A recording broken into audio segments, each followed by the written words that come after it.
All right. By the way, that was the stuff you gave me last time. That was the stuff? Yes. That's good shit. Mike was on the show. Mike was on the show before, and he, as all guests should, gave me a big jar of pot. It's definitely going to make my mom very happy. Mom, it was good stuff. My mom was the first marijuana smoker I knew, and she had to talk with me when I was about 3rd grade. Her talk was, spray my perfume on you, don't tell your teachers mommy smokes marijuana. The talk with my 3rd grader has been a little different. Yes, daddy smokes marijuana. No, it's not appropriate for children. But my mom asked me to smoke a joint with you, so you just fulfilled my mom's dream. Hey, Denise. That's beautiful. Yeah. And as we've always all said, it is not appropriate for children. No, I don't think not. they should even sell edibles in any form that... Well, they help sick people. I will. And you didn't let me finish. Okay. Sell edibles, but not in a form that looks like a fucking gummy. Gotcha. It's just too much opportunity for... I've had people... Absolutely. You know, like, is that... Oh, don't eat that. That's a... Whoa. And like, wait, I would have been stoned like I am now. Edibles should look like little bugs or something. No, they should make it like nasty Halloween candy, like candy corn or peanuts. Can I ask you guys a question? Yeah. I was away for a minute. Like, what the hell happened? I was out here, we were like talking about the Middle East. Now you're talking about like, yo, man, they should make edible marijuana shit like insects, man. You're like the homie who went to the store. I went to the store, I came back, I was like, yeah, no. did I miss something? Well, listen, I didn't smoke anything, but I just want to know if sitting here, at least I'm entitled to the Cheetos. Very good. You're gonna want them after all that secondhand. Yeah, I want them now. Okay. ISIS came in and got me stoned, Richard. They do that, you know. Richard Engel, what explains ISIS' ability to recruit young people from all over the world? Well, a lot of it's technology, right? Social media. And... Well, they have space. I think of ISIS like a virus, right? And a virus exists because the host is sick. And the host right now, primarily Iraq and Syria, is like on its deathbed. So you get the place stronger, you get more stability there, ISIS goes away. But without social media, Twitter, and the things that... That attracts it. That attracts it. But Al-Qaeda didn't have that. It doesn't matter. You can have... Look, right now, you can put out as many... You could put out an ISIS video on your show. I don't suggest you do that, but you're not going to suddenly have many, many, many more people in this country joining up and signing up for ISIS. There's a limited population. It's because you have a failed state. It's because you have guns. It's because you have a civil war. And a caliphate. Isn't that a lot of it that they want to actually go... There's an actual country as opposed to what Al-Qaeda has? This isn't a caliphate. This is nonsense. They're Everything using I know that is slogan. This is not the caliphate, you know. Really? That's not the difference between Al-Qaeda and ISIS, is that they have an actual place that they can say, come They have a place, I'm saying. Yeah. They have a territory, and they have their playground to, you know, practice Are we their making sadism. any progress rolling that back? I mean, they did retake... Not really. Not really. I mean, a little bit, but no. In general, no. Look, young people are getting attracted by the promise of all those virgins. Little do they're too young and inexperienced to know virgins are not what they're cracked up to be. Oh. And then you don't need to work blue. You're funny as you are, you know. Josh Green, did the media underestimate the appeal of outsiders like Trump and Bernie? Duh, yeah. Yeah. Duh is the only thing you can say that. Killer Mike. He gave you kind of a bad question. And sometimes you get you're like, do you people watch the show? Because we... But it wasn't only the media. Hillary Clinton underestimated Bernie Sanders. Predictions, they want to know, for South Carolina and Nevada. Now, when is Nevada? It's a little different because the parties are not the same in those states? Exactly. South Carolina comes first for Republicans, and for Republicans, it's February 20th. That's too confusing. South Carolina. So Nevada, I think Bernie could win. Caucus state does well in caucus states, but Hillary's also good. Her campaign manager used to run Nevada. Right, Harry Reid. No, I mean, there's a lot of Democratic old line establishment. There's that too, and unlike 8 years ago, she's been organizing and knows what to do. And I think people underestimate Bernie Sanders. You know, they think that because there's all these African Americans in South Carolina or African Americans and Hispanics in Nevada, he can't win.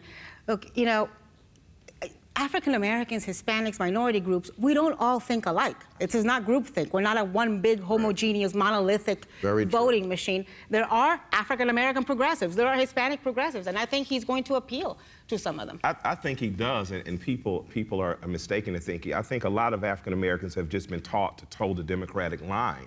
And I think a lot of younger ones in particular are breaking that. You know, like I say, I have African American friends that are conservatives, that are staunch Republicans, that are independents, that are libertarians, and a lot of them have jumped on the Bernie bandwagon just because they're like, we're not going to toe a Democratic line, and we're tired of the regular system. And one of those people in particular is Shelley Winters down in Atlanta. Very conservative guy, had a great talk show for you. Shelley Winters? His name was Shelley Winters. The Oscar winner? No. No, not He's a black guy from New Rochelle. But all the people. Well, but remember, you know, everybody thought the women were going to vote for Hillary Clinton. Absolutely. And what did we just see in New Hampshire? We saw all the young women vote for the old guy. Right. Absolutely. You mentioned earlier that a lot of the statistics that are being thrown around, like the unemployment rates, are total nonsense. A lot of the stuff that's being thrown around foreign policy-wise is total nonsense.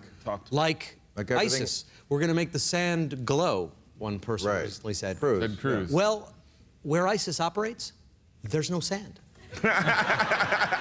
It's olive groves. The area in northern Syria, it looks like Southern California. Not a lot of sand. Well, you better pray that. So you can make it glow. But it's not going to have a lot of impact on ISIS. Yeah.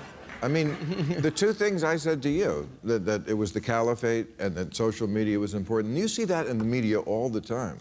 I mean, we need social media, you know, it's the fact that there is a place. No, I'm just saying that there is a failed state. There is this carnival where you can show up and do horrible atrocities to people. That's the lure. The fact that, you know, the advertising is good is less important than the physical space that exists.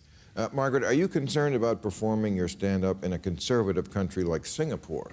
Oh, yeah, because I could totally get caned.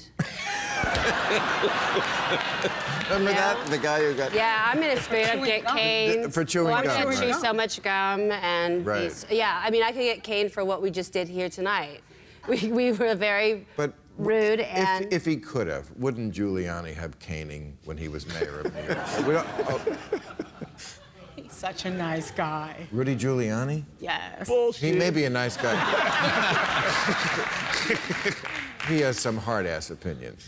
I mean, really, to get that upset about Beyonce. He gets crabby. Look, I think, when he sees it as an assault on police officers, I think he gets very upset, very emotional, very invested. Do you think it's possible, I'm just asking hypothetically, to be racist and not know you're racist? Hypothetically. Yes, I do. Okay. But I don't think that's the case of Rudy Giuliani. Could we also agree that politicians don't give a shit about cops? That's a lie. My dad was a cop. Cops are underpaid. Cops are underprotected. When you see one cop in a patrol car, that means that politicians don't care enough to put two cops in a patrol car. Two police officers in a patrol car give cops an opportunity to get out of that car and interact with community. And politicians that care about police officers make sure that there are liaisons between the public and police. I'm tired of the narrative that somehow because I'm a conservative or because I'm a Republican, I care more for police officers. People who care for police officers hire from within the community. They care about police officers' protection and their families. And, you know, that's just... I think that progressives need to be more assertive. I'm a Pan-Africanist gangster rapper, and a policeman died in Southwest Atlanta, and I put his picture up. No politician did that in Atlanta. No politician from his district did that. So this is totally fuckery to say that, because they're working class men that are doing the bidding of a higher class of people that don't give a shit about the people that they're policing. You know, and I just like to say that on the behalf of families of police officers. You know, politicians, if you love cops, you can do a fucking better job. That's it.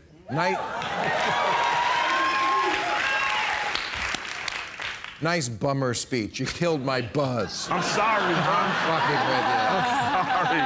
I'm sorry. All right, final question. Will there be any blowback to Donald Trump's criticism of Pope Francis? I did not hear. What did he say? Oh, my God. I haven't heard either. No, well, he's said in the past that the issue about migration, that there should be more of a focus on migration. I thought and he Pope said Francis the Pope was can blow me visiting or something. No, Their supporters are like, yeah, that Donald, he tells it like it is. The idea is that Donald Trump has been about the wall in Mexico, and the Pope is going there and is going to meet with the downtrodden, and are they on conflicting paths? Well, listen, he's gone after prisoners of war. They're both He's gone after Megyn Kelly. You know, these folks are like quasi-deities with a conservative base, and his numbers have gone up, so... Well, he's on Twitter and the Pope's on Twitter. They could have a Twitter war. I smell a comedy bit on this show next year. I'll stick with a higher power. The Pope is a lousy foot washer. All right, time to go. Thank you very much, everybody. We're a great crowd. Let's hope we're not arrested.